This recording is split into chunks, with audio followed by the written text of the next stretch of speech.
2024 का लोकसभा चुनाव काफी नजदीक आ चुका है और उसी के साथ तेजी से नजदीक आते जा रहे हैं कुछ राज्यों के विधानसभा चुनाव। शुरुआत तो कर्नाटक से होने ही वाली है, उसके बाद फिर मध्य प्रदेश है, राजस्थान है, छत्तीसगढ़ है और फिर तेलंगाना भी तो है।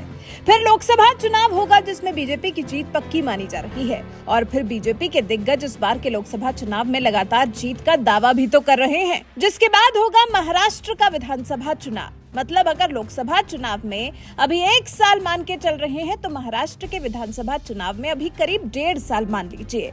और इस 1.5 साल बाद होने वाले चुनाव के लिए महाराष्ट्र में अभी से हलचल देखी जा रही है। अजीत पवार एनसीपी के नेता, शरद पवार के खासम खास और फिलहाल महाविकास अघाड़ी गठबंधन का हिस्सा पीएम मोदी के मुरीद हुए जा रहे हैं। जी, अजीत पवार का कुछ दिनों से पीएम मोदी के लिए प्यार कुछ ज्यादा ही उमड़ रहा है, जिससे उद्धव गुट की शिवसेना का पारा चढ़ रहा है। हालांकि संजय राउत माहौल बनाए हैं कि महाविकास अघाड़ी में सब कुछ ठीक है, जबकि लग तो रहा है जैसे अजीत पवार के मन में सीएम बनने की चाह जाग उठी है। कह रहे हैं कि मैं सीएम बनने के लिए तैयार हूँ। अब पीएम मोदी की तारीफों के साथ अजीत पवार का ये बयान हर किसी को खटक रहा है। महाविकास अघाड़ी गठबंधन टूटने की आशंका को बढ़ा रहा है। हालांकि इसी मुद्दे पर जब महाराष्ट्र के उप मुख्यमंत्री देवेंद्र फडणवीस की पत्नी अमृता फडणवीस से सवाल किया गया तो उन्होंने बड़ी ही बेबाकी से जवाब दिया।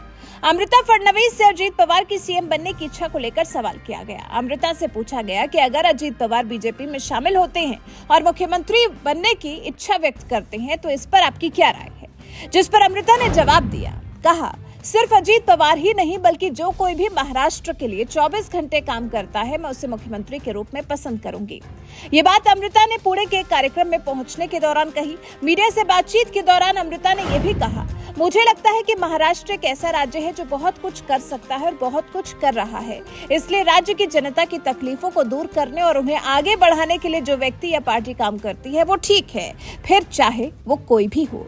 इसके बाद फिर अमृता से देवेंद्र फडणवीस और अजीत पवार की दोस्ती को लेकर सवाल पूछा गया, जिस पर अमृता ने कहा वो दोनों मुझसे बेहतर एक दूसरे को जानते हैं। अक्सर महाराष्ट्र के नेता इनकी दोस्ती पर तंज कसते हैं। अब अमृता के बयान से ये तो साफ है कि देवेंद्र फडणवीस और अजीत पवार के बीच में दूरी होने के बाद भी नजदीकियां काफी ज्यादा हैं। वहीं अजीत पवार के बीजेपी में जाने के अटकलों पर संजय राउत ने कहा है कि एक व्यक्ति महाविकास अघाड़ी नहीं है, इसकी परिभाषा बहुत बड़ी है। तीनों पार्टियों के नेता एक साथ हैं। अजीत दादा भी महाविकास अघाड़ी के प्रमुख स्तंभ हैं, जो बार बार कहते रहे कि मेरे बारे में अफवाहें मत फैलाइए। लेकिन एक बड़ा राजनीतिक दल जो फिलहाल सत्ता में है वो लगातार अजीत दादा के बारे में अफवाहें फैला रहा है।